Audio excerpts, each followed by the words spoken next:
Lunch break का समय था और पूरी क्लास खाली थी। सभी स्टूडेंट्स लंच करने गार्डन में गए हुए थे।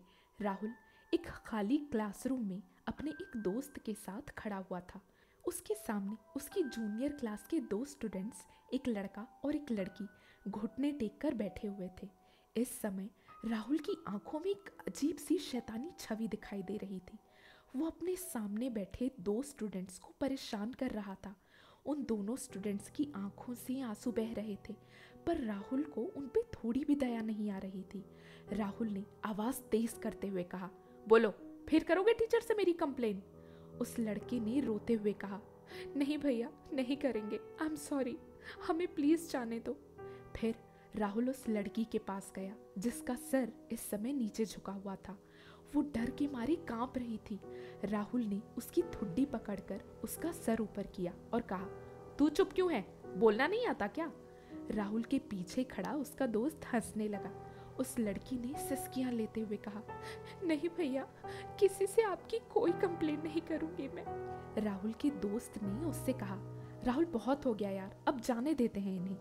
राहुल ने एक शैतानी मुस्कान के साथ कहा, नहीं, इतनी आसानी से नहीं। वो घुटनों पे बैठे उस लड़के के पास गया और उस पे हाथ उठाने ही वाला था कि लंच ब्रेक के खत्म होने की घंटी बज गई और उसे बच्चों के आने की आवाज आने लगी। वो दोनों स्टूडेंट्स मौका देखकर वहां से भाग गए। राहुल 8th क्लास में पढ़ता था और वो एक बहुत ही बदमाश और उद्दंड बच्चा था। वो बहुत छोटा था जब उसकी माँ गुजर गई थी, तो वो अपने पिता अजय के साथ रहता था। घर में कोई बड़े बुजुर्ग नहीं थे। अजय एक प्राइवेट कंपनी में छोटी सी नौकरी करता था, जिसकी वजह से उसका सारा समय काम में बीतता था। इस वजह से अजय अच्छे से राहुल की परवरिश नहीं कर पा रहा था। राहुल को अच्छे बुरे की सीख देने वाला घर में कोई नहीं था, इसलिए उसकी जो मर्जी आए वो वही करता, चाहे वो काम सही हो या गलत। वो कोई भी शैतानी काम करने में पीछे नहीं हटता था।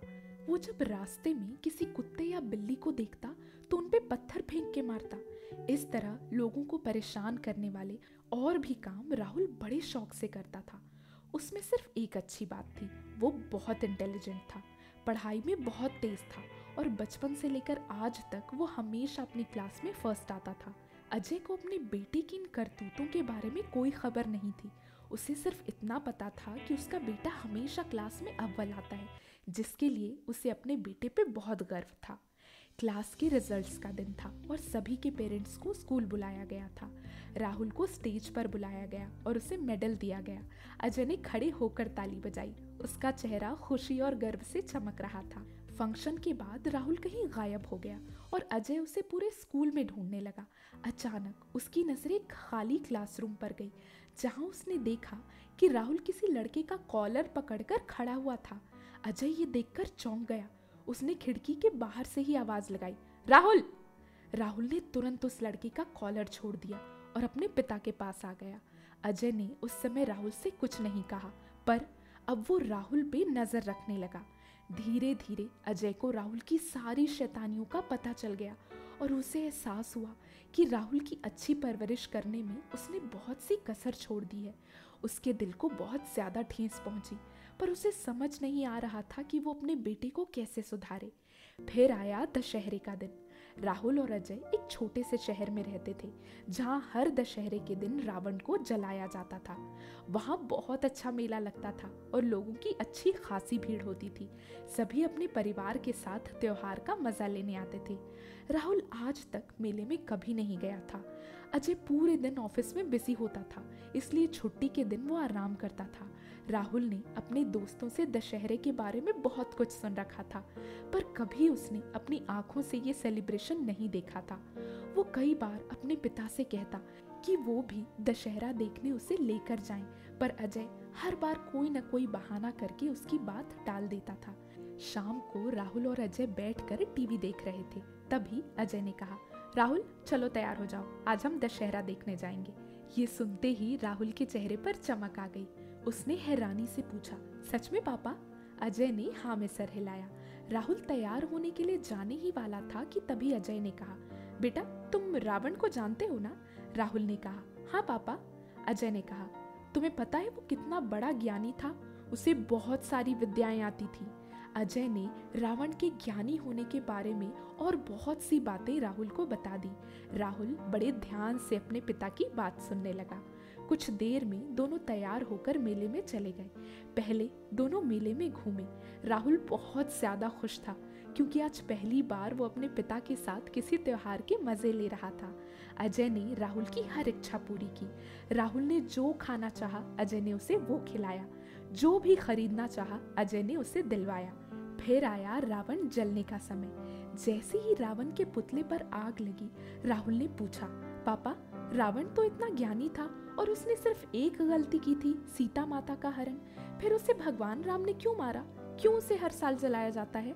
राहुल का ये सवाल सुनते ही अजय के चेहरे पर मुस्कान आ गई, जैसे कि वो राहुल के इसी सवाल का इंतजार कर रहा हो। अजय ने कहा, बेटा, रावण था तो बहुत बड़ा ज्ञानी, पर उसने अपने जीवन में बहुत से गलत काम किए। सिर्फ सीता माता का हरण करना उसका बुरा काम नहीं था।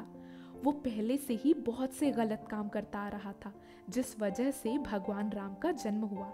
उन्होंने दशहरे के दिन रावण को मारा और बुराई पे अच्छाई की जीत स्थापित की। रावण को हर साल जलाना बुराई को जलाने का प्रतीक है।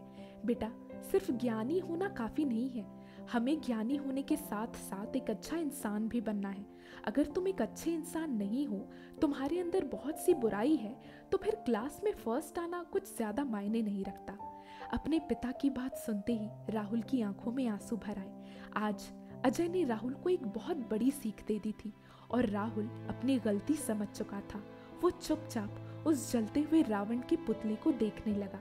उस रावण के जलने के साथ साथ राहुल के अंदर की बुराई भी जल रही थी और उसके आंसुओं के साथ बहकर बाहर आ रही थी। तो दोस्तों, आपको क्या लगता है, रावण को हर साल जलाना किस बात का प्रतीक है? अपने अपने थॉट्स कमेंट बॉक्स में लिखकर जरूर बताइएगा।